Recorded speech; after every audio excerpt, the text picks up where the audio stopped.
where we bring Bible stories to life through art. I know you're used to seeing full episodes, but today I wanted to take a moment to do something a little different. We're going to such a symbol of hope, and anchor with a heart, and reflect on what it means to renew our hope in Christ. Grab your pencils and let's get started. Let's begin with the anchor, a symbol of stability and hope. In ancient times, anchors represented safety and security during storms. For us as believers, Christ is that anchor. When life feels overwhelming, He is our unshakable foundation. Now I'm adding a heart intertwined with the anchor.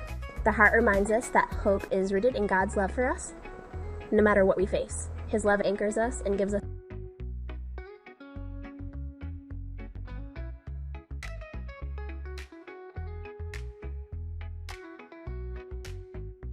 If you're drawing with me, take your time. It doesn't have to be perfect. Just let the symbol remind you of God's presence in your life. Hebrews stars 13 have this hope as an anchor for the soul, firm and secure. Isn't it amazing to think that our hope is anchored in something eternal? Unlike the world, which can be unpredictable, God's promises never change. They're like this anchor, strong, immovable, and always holding us steady. I know it's easy to feel discouraged at times. Maybe you're facing something difficult right now. Health struggles, financial worries, or just feeling distant from God. But remember, our hope is alive because Jesus is alive. His resurrection is the ultimate proof that there's always a reason to hope. If you're comfortable, share in the comments what keeps you hopeful during tough times. I'd love to pray with you and encourage you. As we wrap up this sketch, let's take a moment to reflect. Just like this anchor is secure, so is our hope in Christ, and the heart intertwined with it. That's a reminder that everything God does is out of His love for us. Even when we can't see the full picture, He's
Hi everyone, welcome back to Heart for It Live. And you're either overwhelmed today, let this be a reminder. God hasn't forgotten you, His promises are true, His love is constant, and your hope in Him is unshakable. Thank you so much for doing this time with me today. I hope the sketch and reflection encouraged you. If it did, please let me know in the comments. Don't forget to like this video, subscribe to the channel, and share it with someone who might need a reminder of hope in Christ. For more resources, visit Heart4RDI, where you can find follow-on blogs and tutorials to deepen your artistic journey. We're excited to announce a new partnership with Interfaith University, an interdenominational Christian college dedicated to helping believers grow in their walk with the Lord. As their promotional gear provider, we're offering exclusive merchandise to support their mission. Personally, I'm proud to share that I earned my doctorate from Interfaith University, and it's been a transformative experience. Additionally, explore our collection of Christian books available on the website, designed to inspire and strengthen your faith. If you're interested in biblical art, don't miss our Biblical Arts Museum, where we showcase over 150 different multicultural biblical characters and more than 20 African kings, celebrating the rich diversity of biblical history. Until next time, keep holding on to hope. Do you want to understand God's calling for your life as a visual artist? Well, now you can. What kind of results will you get when you pray? If you are looking for even greater results in your God-given gifts and talents through prayer and supplication, maybe you have been missing a very important component. In How to Get Answers Every Time You Pray, Ms. Zoe shares with the body of Christ and visual artists a powerful and effective revelation shown through God's Word on the power of knowing God's vision for your life and how it will help you further your spiritual life as well as your life as an artist. How to Get Answers Every Time You Pray. For visual artists, The Power of Partnership is a guide that defines what prayer is, discusses how you can use your gifts and talents for the kingdom of God through prayer, partnership, and God's vision. How to get answers every time you pray is a must-have for every artist and believer. Your life is sure to be blessed by the practical steps and wisdom shared within this book. Apply these simple steps and truths and get the answers that you are asking for from God every time. Go to heart4art.live, join the Heart4Art Club and get your copy today.